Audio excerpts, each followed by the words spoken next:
Anxiety News with your host, Mr. Christopher Chaos. And this is from SciPost.org. Anxiety knowledge is lower in those who seek information on social media more often, study finds. This was published on March 21st, 2023. Individuals who seek information on social media are more frequently tend to have lower knowledge about anxiety and exhibit an indiscriminate use of coping strategies, according to new research published in Psychology of Popular Media.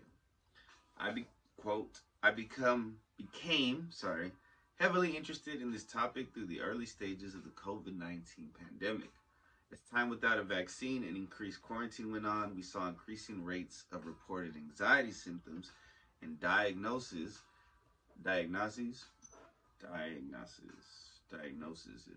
in young people, particularly emerging adults ages 18 to 28, said author Rebecca Walensky, doctoral student in clinical psychology at Florida International University. Quote, with anxiety-related challenges on the rise, there became an increased demand for mental health services, which can be difficult to accommodate at any given time. Ergo, due to supply and demand of mental health providers, lack of access to services, financial burden of services, folks in need had more limited options to gain services due to quarantine and illness, which exacerbated this issue and also brought the need for anxiety-related aid to the forefront of my attention. End quote. New quote. Simultaneously, evidence suggests, it took me back to the top, that emerging adults are spending more and more time on social media sites daily. Walensky explained. Theory and previous studies demonstrate that emerging adults, especially those that are anxious, will turn to digital platforms like social media to find more information about anxiety and how to cope. This type of information seeking is itself a coping strategy, and social media can provide immediate and plentiful information that may be more accessible than professional mental health services. Data also demonstrates that anxiety and social media are both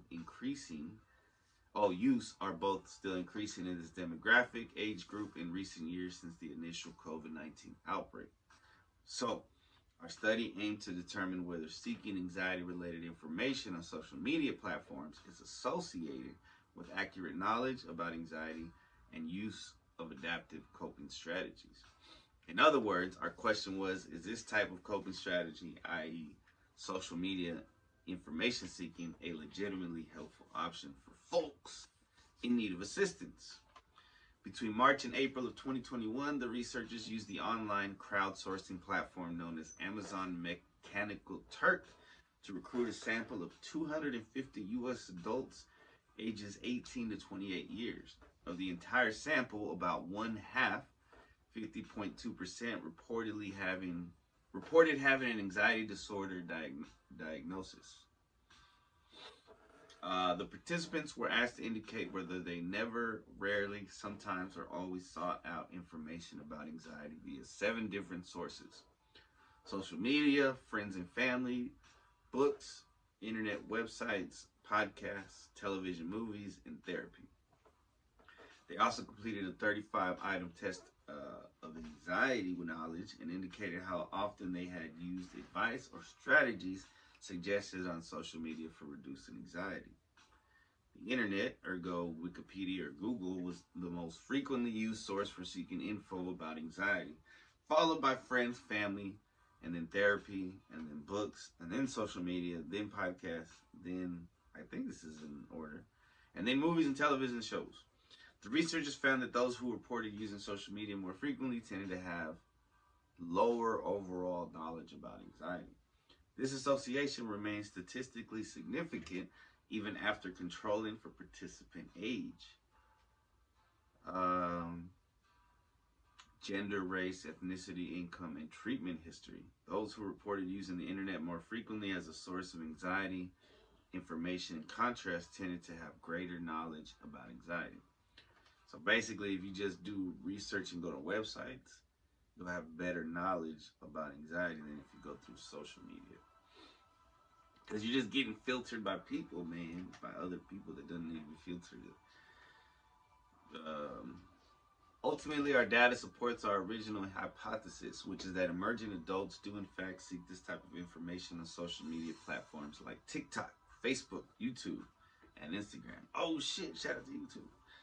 Walensky told SciPost, moreover, more than half of our study participants reported often or sometimes using anxiety coping strategies that they learned from social media platforms. So one major takeaway is that information gained from these platforms is influential to an extent on young people's behavior with regards to dealing with their mental health. At the same time, we found that using social media as a major information source is associated with lower knowledge about anxiety. Now, I wonder if that translates to lower knowledge about everything, like people who just get all their news and information from social media platforms as opposed to going to other websites on their own, you know what I'm saying? Or Wikipedia or Google, because it's sources, they're sourced.